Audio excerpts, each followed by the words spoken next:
आप एक मुवाजना ड्रॉ कर रहे थे कि पीटीआई के दौर में एहतजाज की इजाजत होती थी। यहाँ पर अली मूसा गिलानी साहब हैं, वो ये कहते हैं कि उनके ऊपर भी पर्चे हुए एहतजाज के दौरान उसी किस्म के इल्जामात के तहत जो हम आज तक सिलसिला देखते हैं।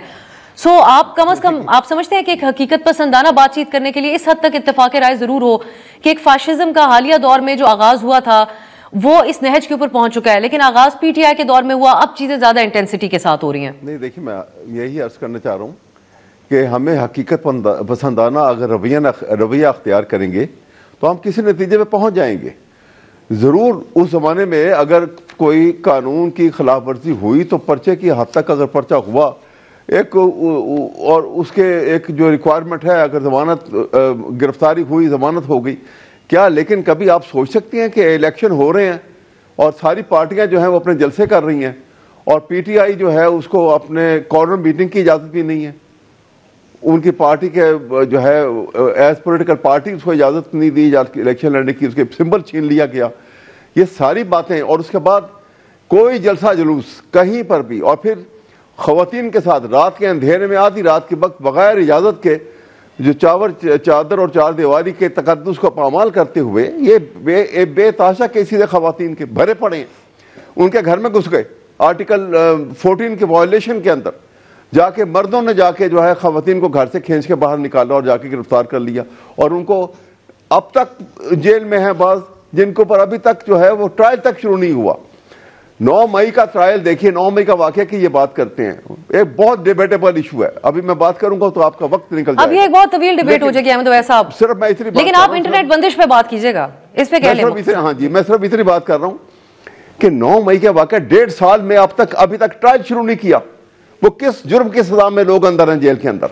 ठीक है सर, अब हम इंटरनेट की बात कर लेते हैं। अफनान साहब, आपका एरिया ऑफ इंटरेस्ट भी है, आपका जो if I am not wrong doctorate information technology में है, डेटा, इंटरनेट, सोशल मीडिया, तमाम मामलात को आप शायद हमसे भी ज्यादा या एक लेमैन से ज्यादा बेहतर अंदाज में समझते हैं।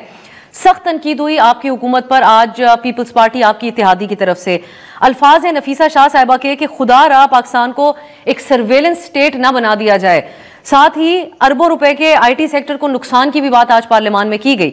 तो आपके पास क्या दलील है कि आप एक तरफ डिजिटल बिल लेकर आ रहे हैं, दूसरी तरफ इस किस्म की इंटरनेट के साथ तजुर्बे किए गए फायरवॉल की शक्ल में, कि आज हम पत्थर के जमाने में जाते हुए नजर आते हैं? क्या जवाब आप कल को देंगे जिनके स्मॉल बिजनेसेस का नुकसान हुआ, जिन नौजवानों को नुकसान हुआ जो इंटरनेट के जरिए काम कर रहे थे और अपनी जिंदगी चला रहे थे? देखिए, मैं जो है, मेरा area of speciality cyber security है, मेरी डॉक्टरेट भी उसी के अंदर ही है, मास्टर्स भी मैंने इंफॉर्मेशन सिक्योरिटी में किया हुआ है। तो मैं इधर, आप ठीक कह रही हैं, मैं चीज़ों को समझता हूँ। मैंने ये जो आप बातें कर रही हैं, हमने इसको कायमा कमेटी के लेवल के ऊपर बहुत दफ़ा हाईलाइट भी किया है, चाहे वो फायरवॉल वाला इशू हो या VPN वाला इशू हो या इंटरनेट की स्लो डाउन का इशू हो, इनको हमने जो है वो बार बार इनको हाईलाइट हम करते रहे हैं और उसकी वजह से काफ़ी फ़ायदा भी हुआ है। लेकिन इसमें कोई शक नहीं है कि इंटरनेट जो है वो स्लो हो गई है और उसके ऊपर बार बार यही हमें बताया गया कि और इंशाल्लाह आने वाले वक्त में ये बेहतर हो जाएगा मामला। जब आप ये बात कर रहे हैं आपका इंटरनेट तब भी डिस्ट्रप्शन का शिकार है, तो आपकी कुछ आवाज कटी।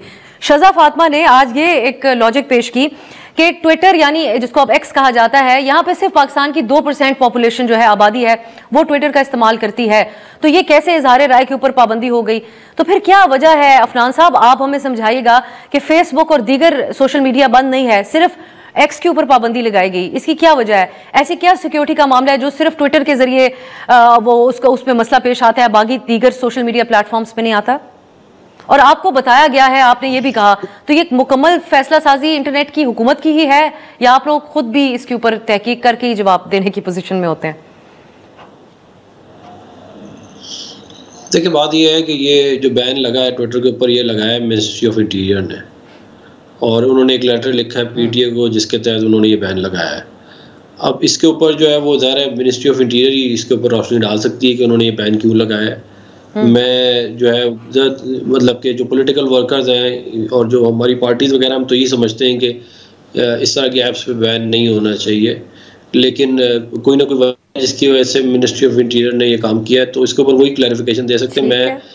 इसकी क्या क्लैरिफिकेशन दूँ? मैं तो ज़्यादा तौर पे समझता हूँ कि ट्विटर जो है वो एक ऐसा मीडियम है जिसके ऊपर आप लिख के बात करते हैं, आप मतलब कि इट्स अ टेक्सचुअल मीडियम। तो ये इसमें ज़्यादा जो है वो सोचने समझने की बातें होती हैं, बजाय इसके कि आप इंस्टाग्राम और बाकी जो टिकटॉक है, जो वीडियोस बना के आपने तस्वीरें खींच के लगानी होती हैं। मैं तो ज़्यादा तौर पर समझता हूँ कि इसके ऊपर से जहाँ पर इजहार राय किया जाए, अपनी बात का, अपने ख्यालात का इजहार किया जाए, मसला वहीं से होता है। अली मूसा साहब, इंटीरियर मिनिस्ट्री 3-4 बार कहा अफनान साहब ने, ऐसा लगता है एक सेपरेट एंटिटी है इंटीरियर मिनिस्ट्री जो अलग से ऑपरेट करती है, शहबाज शरीफ साहब के अंडर नहीं आती, इनके बयान को देखते हुए। शजा फातिमा साहिबा भी कहती हैं हमें नहीं पता, इंटीरियर मिनिस्ट्री से पूछा जाए। आप समझते हैं कि इस बात का, क्योंकि आपके कॉलीग्स ने आज पार्लियामान में बड़ी सख्त बातें की इस हवाले से, इस बात का भी तो अहाता हो कि असल प्रॉब्लम क्या है हमें ट्विटर से? अगर हमें इस बात से प्रॉब्लम है कि लोग अपने ख्यालात का इजहार करते हैं, तो ये तो हल नहीं हो सकता कि एक प्लेटफॉर्म पे पाबंदी लगाई जाए, कोई नया प्लेटफॉर्म आ जाएगा जिसके ऊपर लोग बात करें। ट्विटर मेरा ख्याल है ट्रेसेबल कम होता है। फेसबुक पे फेशियल रिकग्निशन से आप पकड़ सकते हैं, फेसबुक के साथ इनका कोई मेटा के साथ कोई अरेंजमेंट भी होगा, जिस वजह से शायद, मेरा अपनी ज़ाती राय है कि ऑब्वियसली आपको ट्विटर पे बहुत सारे ऐसे लोग हैं और बहुत सारी ऐसी चीज़ें हैं जो कि आप देखकर आपको शायद पसंद ना हो, लेकिन आप अपनी ज़ाती पसंद नापसंद, मुझे ट्विटर पे गालियाँ पड़ती हैं तो उसका मतलब है कि मैं ट्विटर देखना छोड़ दूँ? बहुत सारे लोग पसंद करते हैं, बहुत सारे लोग, ये तो एक अक्रॉस द बोर्ड है।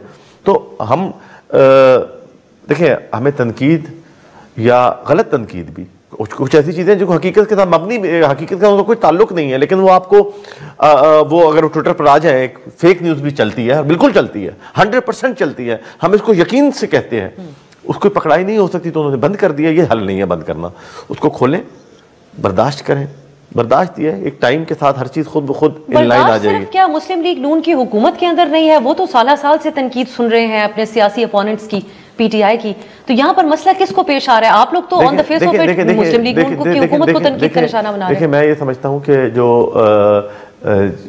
ट्विटर के ऊपर बहुत सारी ऐसी चीज़ें भी हो जाती हैं, आ जाती हैं, क्योंकि वो इंटरनेशनल फोरम है, वहाँ पर हमारे जो स्टेट है पाकिस्तान, जो हुकूमत है, उसके कुछ ऐसी बातें फेक न्यूज़ बना के फैलाई जाती हैं। आजकल रियलिटी जो है वो परसेप्शन जो है वो बहुत बड़ी है रियलिटी से, तो परसेप्शन क्रिएट कर दी जाए मेजॉरिटी और फेक न्यूज़ फैला दी जाए तो आप रोक नहीं सकते। आप ये देखें कि अगर ट्विटर होता और ट्विटर की एक्सेसिबिलिटी ज़्यादा होती, तो जो लाहौर में स्कूल में पंजाब कॉलेजेस का वाकया हुआ, जिसका ना सर था ना पाँव था, अमेरिका का जो स्टेट डिपार्टमेंट है आज वो उस पर बात कर रहा होता कि वो उसको हकीकत समझ लेता। हम कहां पर जाकर उनको बताते रहते कि भाई, तो ये एक मीडियम है जिस पे फेक न्यूज़ अगर चल पड़े और उसका ट्रेंड बन जाए तो हम कैसे रोकेंगे? आज मुझे बताएं कि एक मां निकल आई जो कि एक फ्रॉडुलेंट थी, टीवी बयान पकड़े गए वो लोग, लेकिन लोगों ने तो थोड़े अरसे के लिए यकीन कर दिया कि एक बच्ची के साथ ये ज्यादती हो चुकी थी, एक सिक्योरिटी गार्ड की जान खतरे में चली गई। किस तरह ये बातें फैली, ये चीजें भी हमें देखनी है। लेकिन हैविंग सेड दैट, फिर भी बंद नहीं होना चाहिए। लेकिन आप कैसे फासला इख्तियार कर सकते हैं? पीपल्स पार्टी के बारे में आपकी हालिया तारीखी सियासत जो चंद सालों में भी देखा जाए, पीपल्स पार्टी हर चीज में शामिल होती है और फिर गुड कॉप बन के एक तरफ खड़े हो जाते हैं उसूली पोजीशन लेने के लिए। आज की तकारीर इसी सिलसिले की कड़ी नहीं थी? बिल्कुल इसी सिलसिले की कड़ी नहीं थी। हम बहुत अरसे से हुकूमत पर तनकीद कर रहे हैं। उनकी बेसिक पॉलिसी ये है कि ऑन बोर्ड लें, ट्विटर बंद करना है, हमें बताएं कि हम ट्विटर बंद कर रहे हैं, ये रीजन है, आप हमारे साथ हो, हम उन्हें ऑल्टरनेट बता देंगे कि आप ट्विटर बंद ना करें, आप ये कर लें, आप ये कर लें। ये इमरान खान साहब से जब जनरल बाजवा साहब को एक्सटेंशन नहीं दी गई थी तो पीपल्स पार्टी ने कहा था ना कि ये बिल इस तरह एक्सटेंशन दी जाएगी, हम ऑन बोर्ड ले लें। तो आप उनको बीच में से कोई रास्ता बना के दे देंगे। यही पाबंदियां लगाने का एक अच्छा सिविलाइज्ड तरीका है, जिसकी एक्सपर्ट है पीपल्स पार्टी। वही 26वीं तरमीम होती है जिसके ऊपर तमाम लीगल कम्युनिटी एतराज उठाती है, लेकिन पीपल्स पार्टी उसको हलाल बना के उसको करवा लेती है। बात सिंपल ये है, हलाल बना के किया जाए, लेकिन पीपल्स पार्टी की मर्जी से लगे। मैंने ये नहीं कहा, मैंने ये कहा कि ट्विटर एक्स है, हम will talk them out of it. ठीक है, सही है, we can talk them out of it. अब अहमद उवैस साहब, आप लोग हों, डिजिटल राइट्स एक्टिविस्ट हों, पाकिस्तान के इंसानी हुकूक की बात करने वाले हों, सब लोग इंटरनेट बंदिश के ऊपर सख्त तनकीद कर रहे थे। इन प्रोग्राम्स के प्लेटफॉर्म से हम भी कर रहे थे। आज पीपल्स पार्टी ने जो हुकूमत की अहम इत्तेहादी है, जिस अंदाज में इस पर बात की, बड़े सख्त अल्फाज इस्तेमाल किए। आप समझते हैं कि अब मजबूर होगी हुकूमत की इस किस्म की कोई भी पाबंदी हो तो उसको हटा दिया जाए और कोई एक्सपेरिमेंट फायरवॉल जैसा अगर है भी तो उसको खत्म किया जाए? जी बिल्कुल दुरुस्त है। देखिए ना, आप टेक्नोलॉजी की एडवांसमेंट के साथ वर्ल्ड कहा जाता है कि world has become global village. एक कोने में कोई बात हो रही है, दूसरे कोने तक उसके असरात जो हैं एक लम्हे में पहुंच जाते हैं। अब बजाय इसके कि अपने आप को ठीक करें, आप अपनी जो कमी है उसको दूर करें, अपनी ज्यादती को उसको रेक्टिफाई करें, आप जाके ये जब हरकत करने लगेंगे तो आप ये देखें दूसरी तरफ कि आज के ये जो इंफॉर्मेशन टेक्नोलॉजी है, जो है इंटरनेट जो है, ट्विटर जो है, इससे कितना बड़ा बिजनेस सारी दुनिया में फैला हुआ है और वो कितना जो है वो अनकाउंटेबल जो उसका नुकसान हो रहा है उन लोगों को जिनका ये बिजनेस था, उनको कितना हो रहा है। ये नेगेटिव एटीट्यूड को जब तक हम नहीं बदलेंगे और हम अपने आप को सुधारने की कोशिश नहीं करेंगे और हम ब्लेम गेम से आगे नहीं निकलेंगे, और ब्लेम गेम के लिए भी सबसे बड़ी जो प्रॉब्लम है, जो मेरे ख्याल में क्रक्स ऑफ द प्रॉब्लम है, जिसको ये अगर हमारे इस वक्त दोस्त जो हैं वो एक्सेप्ट करें या ना करें, लेकिन हमें जब भी डीप डाउन हम एक रियलिटीज को एक्सेप्ट करने लगेंगे तो इस वक्त जो है ये हुकूमत बिलखसूस शहबाज शरीफ की और जो नवाज नून लीग की हुकूमत जो है, ये एक इमरान फोबिया का शिकार है। जब इंसान किसी फोबिया का शिकार हो जाता है ना, फियर के ऊपर मामला चलाने लगता है, तो फिर वो नेशनल इंटरेस्ट को बार्टर करना शुरू कर देता है अपने पर्सनल इंटरेस्ट के ऊपर, पार्टी इंटरेस्ट के ऊपर, इक़्तिदार को बचाने के लिए, क्योंकि उनको महसूस होता है कि वो पॉपुलर हुकूमत तो है नहीं, बबल के ऊपर है, लिहाजा खौफ तारी कर इसको। लेकिन अहमद नवाज साहब, जो आप लोगों के ऊपर इल्जाम लगता है कि आपके सोशल मीडिया के बाहर बैठे हुए लोग जो इवन खान साहब का अकाउंट भी चला रहे हैं, वो बेयकीनी पैदा करते हैं ट्विटर पे। मैं आपको बताऊं, और अब वैसे मैं इस चीज की जमानत तो हम भी दे सकते हैं कि आपके बाहर बैठे हुए बहुत सारे लोग काफी फेक न्यूज भी देते हैं, बल्कि अब तो उनको बैरूनी जो जर्नलिस्ट है अमेरिकी, वो काउंटर भी करना शुरू हो गए। जी मैं आपको बताऊं, बात यह है कि जो पाकिस्तान से बाहर बैठे हैं वो लोग जो हैं वो पीटीआई के ना तो कोई एनरोल्ड मेंबर हैं, ना उनके ऑफिस बेरर हैं, ना वो पीटीआई की डायरेक्शन के ऊपर चल रहे हैं। ये दुनिया में शहबाज गिल साहब तो अपने आप को बड़ा सीनियर मेंबर कहते हैं पीटीआई का। ना मैं आपको बताता हूँ, पाकिस्तानी जो पाकिस्तान से बाहर हैं वो देख रहे हैं बड़े क्रिटिकल आई से मामलात को, हालात को देखते हैं कि पाकिस्तान में हो क्या रहा है। अब उसको जब वो जब उसका रिएक्शन वो एक के तौर के ऊपर इसको इस्तेमाल करते हैं, तो हुकूमत जो है वो अपनी ताकत के जोम के अंदर उनको दबाने की कोशिश करती है, अपने आप को रेक्टिफाई नहीं करती है। ओपन हार्टेडली और ओपन माइंडेडली अगर इस मामले को टेकअप करेंगे